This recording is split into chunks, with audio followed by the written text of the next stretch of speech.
pros and cons of rent-to-own condos versus buying and purely renting. Okay. Depende kasi sa budget mo. I don't really have anything against rent-to-own condos. But ang tanong is, desidido ka na ba dun sa lugar? Kasi sa akin, ang major consideration talaga if you're going to buy a condo, regardless kung straight payment or mag-loan ka or mag-rent-to-own ka, is are you really decided to stay in that area? So, kung hindi ka pa decided, then probably it's better to just pure rent. Ngayon, kung rent-to-own naman, syempre kung nagbago na yung isip mo, aalis ka na doon. But more often than not, yung rent-to-own rate, siyempre, kunwari isang condo, rent-to-own for 20 years, yung total na mababayaran mo bago mo siya ma-own, sobrang laki nung interest rates na binayaran mo. To give it more numbers, sabihin natin na isang condo ay 5 million. Tapos, babayaran mo siya ng rent-to-own for 20 years. Since for 20 years yan, i-consider yung inflation, nung may-ari, etc., etc., malamang makikita mo dyan na over the span of the 20 years, parang 12 million lahat yung binayad mo. So, baka mas maganda na bumili ka na, nag-apply ka na lang ng home loan for 5 million, di ba? Tapos, probably magiging mga 7 million lahat yung babayaran mo na interest rate for a span of 10 years. So, financially speaking, mas okay yung mag-apply ng home loan kung desidido ka na dun sa lugar na yon.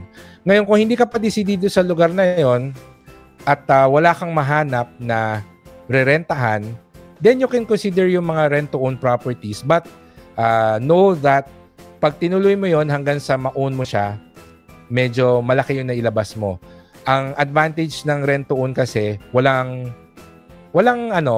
strict commitment. Kasi pag umalis ka doon, wala ka nang babayaran. Unlike kapag nag-apply ka ng home loan, kailangan mong tapusin yon. Kundi, mareremata yung condo, tapos may mga penalties pa yan. So, it really depends on your decision if you want to stay in that particular place for good and yung available budget mo. Kasi, lalo na yung mga rent-to-own, usually ang kausap mo dyan yung may-ari talaga, may flexible terms yan eh. So, you can always negotiate. Tapos, pag home loan naman, minsan may mga refinancing opportunities. So, pwede rin yun i-consider kung medyo kapos pa yung budget mo. Personally, I like purely renting. Kasi hindi ko rin alam kung ano yung mga plano ko in the future when it comes to saan ko gustong magstay. Kasi I like going to places na kung nasaan yung development, no? So, for example, ngayon, nasa South ako, pero I'm thinking baka gusto ko lumipat ng BGC, di ba? Kasi medyo developing doon, or I might go to another city altogether in the Philippines. Baka lipat ako actually naisip ko, parang masarap i-explore yung Cebu, ayan, or Davao, or Iloilo. Actually, Bacolod, yan yung mga consideration.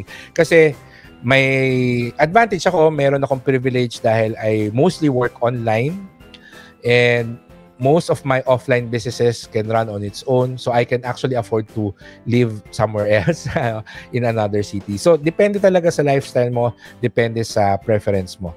But at the end of the day, the finances is the main consideration, and your resolve to stay in that place. Kasi kung hindi ka pa desidido, mag-rent ka na lang muna.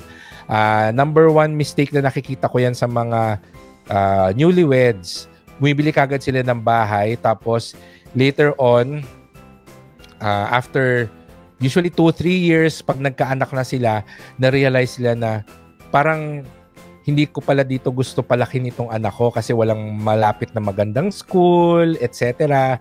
So, they're thinking of selling their house and buying a new one, or move to another, rent another place where they can live, tapos paparentahan nila yung original na bahay na binili nila, which is not always an opportunity that you can have, kasi what if yung binilhan mo ng bahay wala naman masyadong nagre-rent doon, so mahirap makahanap ng tenant. So dapat medyo may research. Alright?